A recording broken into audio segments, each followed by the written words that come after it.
말씀은 마태복음 3장 말씀입니다. 신약성경 마태복음 3장 1절부터 10절까지 우리에게 주시는 하나님의 말씀으로 받겠습니다. 1절부터 10절까지 한 절씩 교독하겠습니다. 그때에 세례 요한이 이르러 유대 광야에서 전파하여 말하되 회개하라, 천국 가까이 왔느니라. 그는 선지자 이사야를 통하여 말씀하신 자라. 일러서되 광야에 외치는 자의 소리가 있어 이르되 너희는 주의 길을 준비하라, 그가 오실 길을 곧게 하라 하였느니라. 들었을 고 허리에 가죽들을 띠고 음식은 메뚜기와 섰죠. 이때 예루살렘과 온 유대와 요단강 사방에서 그에게 나와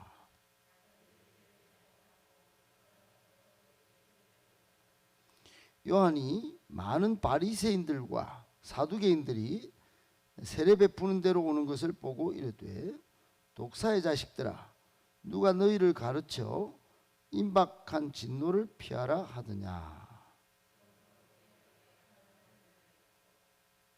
속으로 아브라함이 우리 조상이라고 생각하지 말라. 내가 너희에게 이르노니 하나님이 능히 이 돌들로도 아브라함의 자손이 되게 하시리라. 이미 도끼가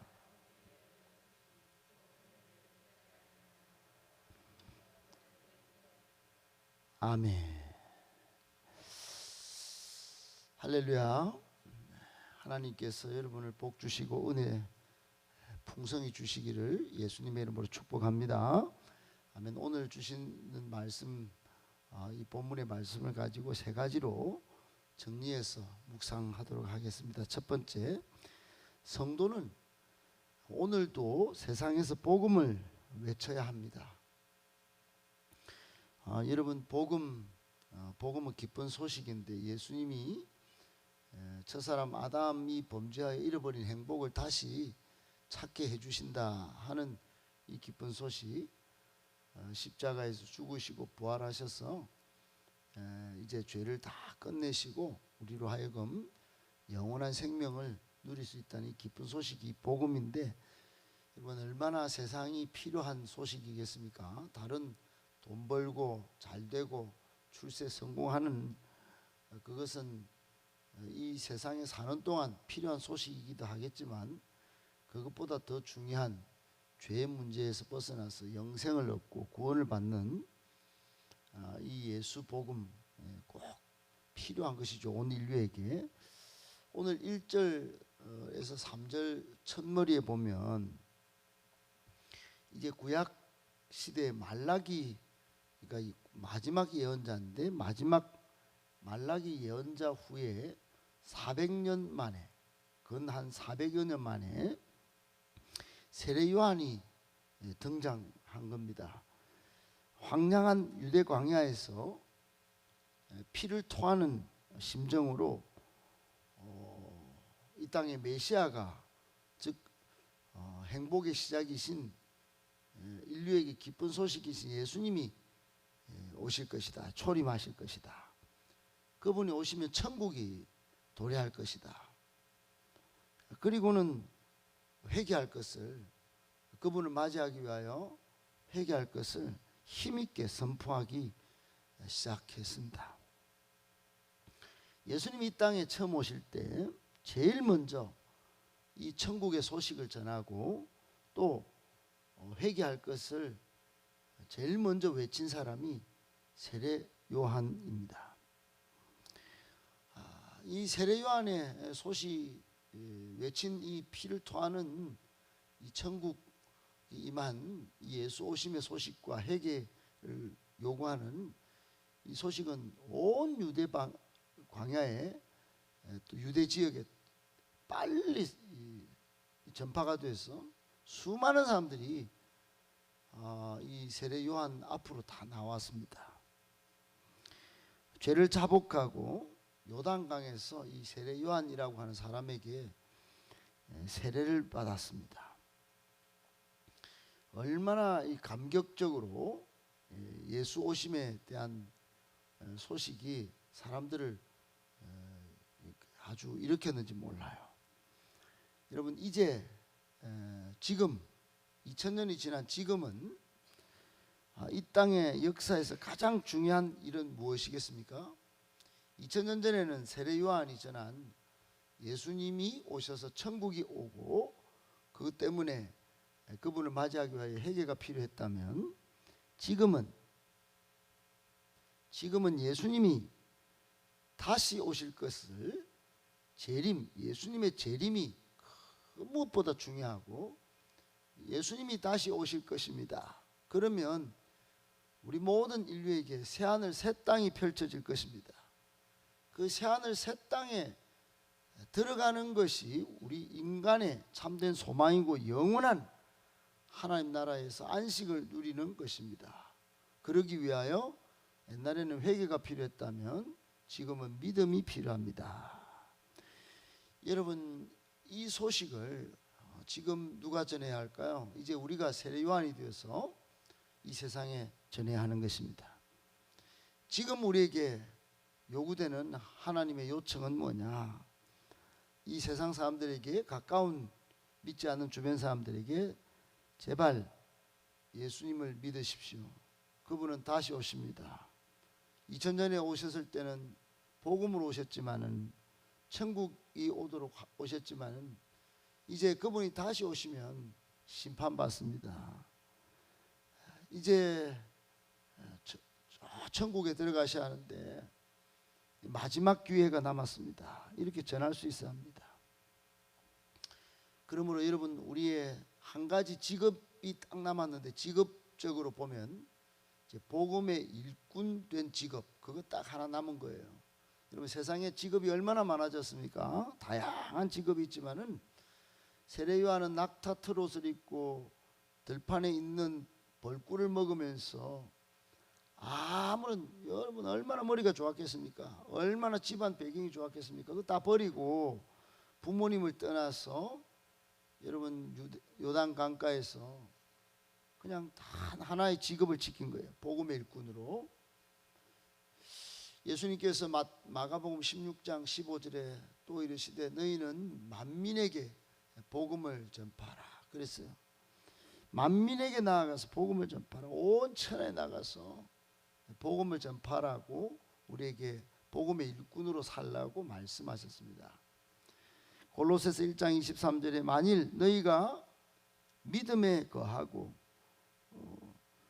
터 위에 굳게 서서 들은 바 복음의 소망에서 흔들리지 아니하면 하나님 앞에 설 것을 말씀하신 본문이 있습니다. 여러분, 지금 우리에게 딱 필요한 건 복음을 전하는, 그리고 믿음을 지켜서 다시 오실 예수님을 맞이할 준비를 딱 해야 합니다. 그래야 하나님 앞에 복되게 서게 될 것입니다. 성도는 오늘도 이 세상에서 행복에 시작되신 예수님을 전하고 예수님의 재림의 복음을 외쳐야 합니다. 꼭 기억하시고, 여러분 순간순간 이 사실을 잊지 말고 복음의 일꾼으로 삶을 잘 살아내시는 우리 모두가 되시기를 예수님의 이름으로 축복합니다. 아멘.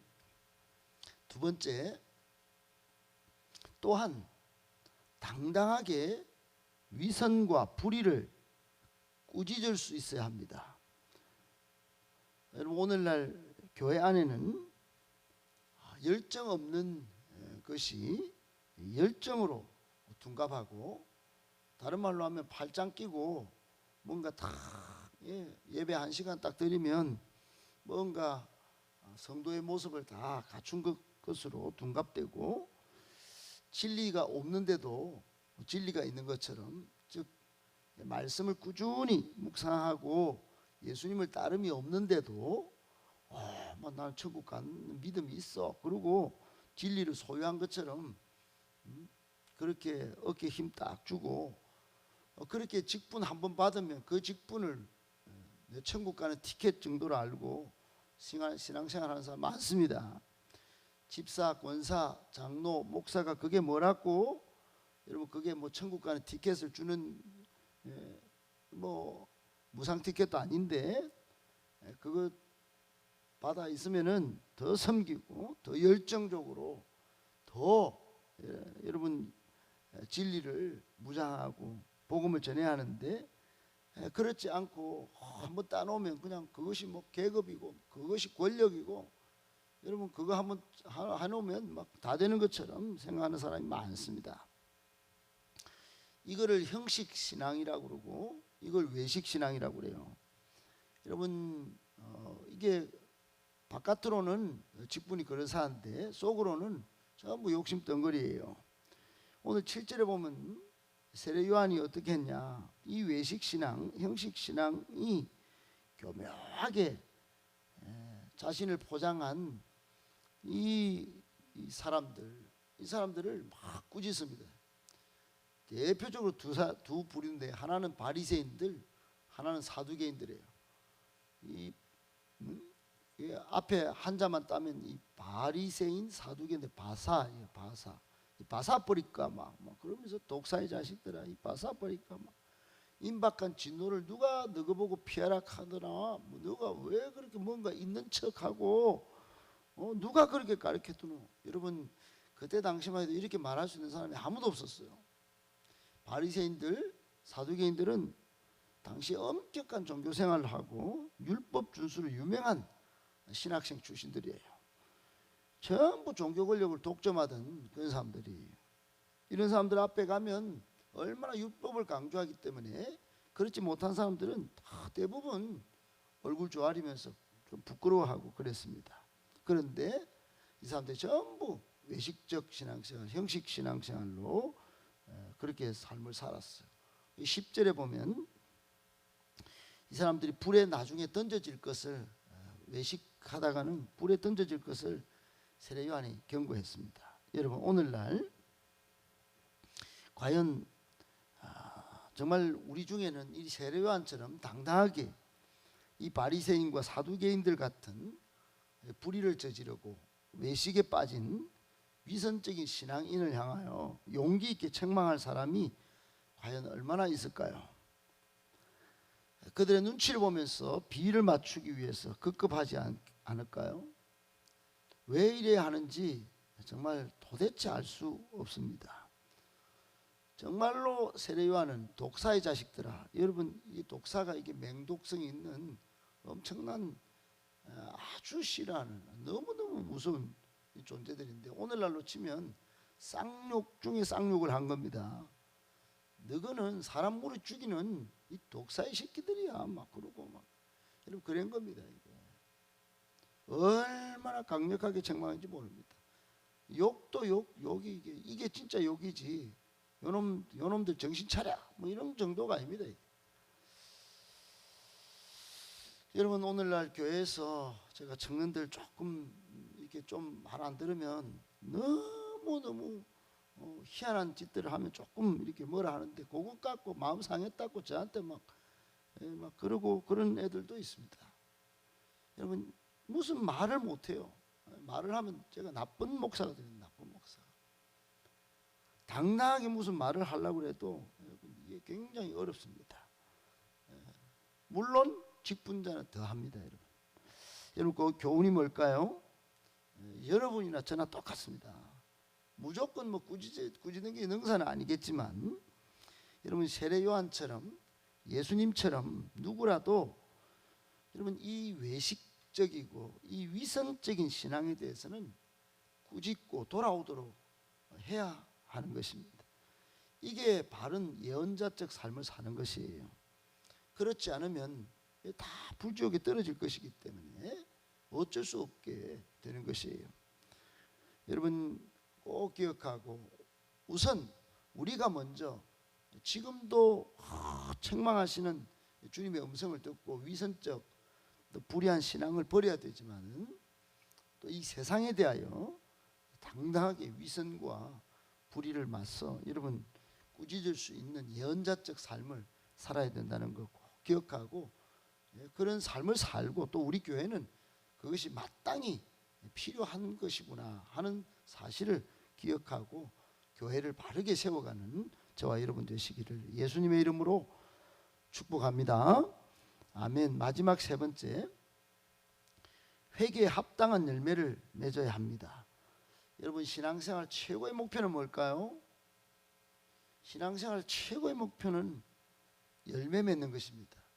하나님이 기뻐하시는 열매를 맺는 거예요.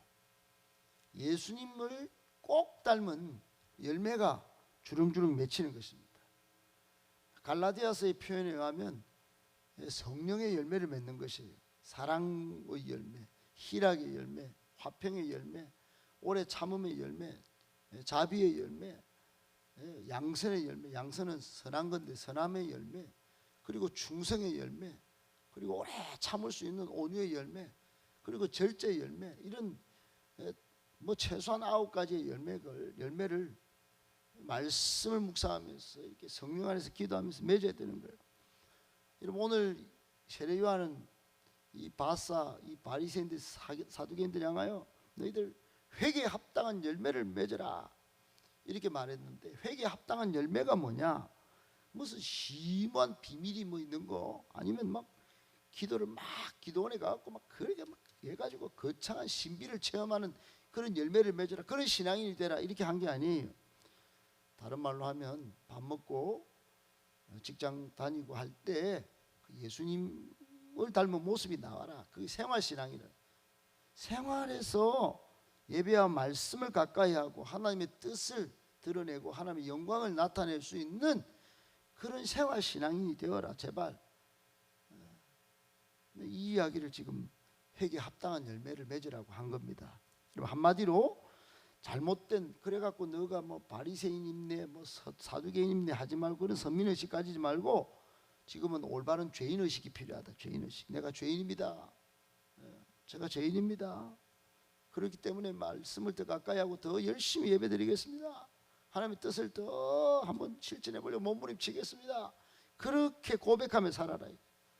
그렇게 하나님을 경외하고 그렇게 살아야 된다. 만약에 그렇지 않으면 오늘 10절에 이미 도끼가 딱 준비되어 있는데, 나무 뿌리에 딱 놓였는데 이거 너거 막 뿌리까지 다 뽑아본다. 그래가지고 좋은 열매 맺지 않는 나무는 다 불에 던진다. 이게 여러분, 포도나무가 열매가 안 맺히면 옛날에 다 그래 했어요. 도끼로 밑둥을 잘라갖고, 포도나무는 뭐 쓸데가 없어요. 다 불에 던져버리는데, 여러분, 오늘날 예수님께 딱 붙어서 제가 죄인입니다. 제가 똑바로 못 살았습니다. 그리고 죄인의식으로 주님 앞에 가까이 겸손하게 나가서 매일 아침부터 저녁까지 말씀을 가까이 하는 생활신앙인이 되도록 하시는 말씀인 것이에요. 꼭 기억하시고, 여러분, 그런 삶을 새벽부터 사시니 주님 오시는 그날까지 흔들리지 말고 사시고 하나님의 영광을 드러내는 복된 성도님들 다 되시기를